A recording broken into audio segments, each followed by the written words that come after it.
Eu me chamo Jorge, e hoje vou falar da minha segunda travessia do Atlântico a bordo de um veleiro até a Grécia.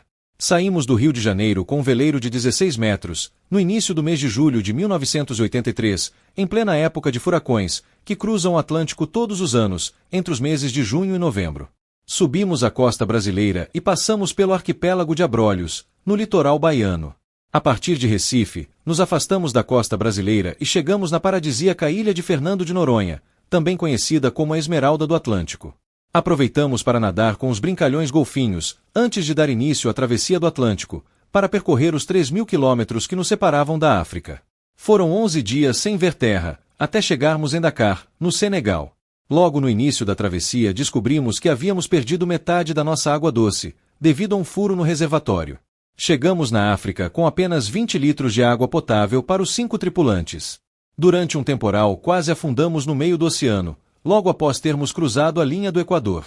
O barco começou a se encher de água e passamos 2 dias tirando água salgada do interior do veleiro. Depois chegamos em uma zona de calmaria absoluta e ficamos 2 dias parados, sob um sol escaldante. Para me refrescar, resolvi nadar em um local com 5.000 metros de profundidade e acabei dando de cara com um enorme tubarão branco, que só não me atacou por um verdadeiro milagre. Consegui voltar para o barco são e salvo. Mais adiante quase fomos atropelados por um enorme navio durante a noite. Nosso veleiro era de madeira e, invisível para os radares.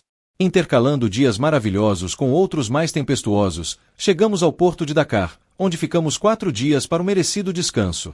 Depois voltamos ao mar, velejando no rumo norte, ao longo do litoral do Senegal e da Mauritânia. Foram mais 13 dias sem ver terra, lutando contra ventos contrários. Fomos alcançados por um violento tornado, com ventos de mais de 300 km por hora, que rasgou todas as nossas velas e quase nos levou para o fundo do mar. Finalmente conseguimos chegar nas Ilhas Canárias e fizemos questão de subir os 3.000 metros do vulcão Pico del Teide, para agradecer a Deus por termos sobrevivido ao violento ciclone. Das Canárias seguimos até a Ilha da Madeira e de lá fomos em direção ao Estreito de Gibraltar, na entrada do mar Mediterrâneo. Mas novamente fomos colhidos por outra violenta tempestade, que durou 3 dias, com ventos superiores a 200 km por hora. Felizmente conseguimos nos abrigar no porto de Cádiz, na região da Andaluzia, ainda fora do Mediterrâneo. Quando o temporal se acalmou, fomos em direção a Ibiza, nas Ilhas Baleares. E da Espanha seguimos para a ilha francesa da Córcega, onde nasceu Napoleão Bonaparte. Entramos finalmente em águas italianas, no litoral da Toscana, e fomos navegando em direção ao sul, passando pela famosa ilha de Capri e pela cidade de Nápoles, onde pudemos ver o vulcão Vesúvio. Um pouco mais ao sul, passamos pela costa amalfitana e vimos as ilhas Sirenusas onde Ulisses, o herói da Guerra de Troia, teria se encontrado com as sereias.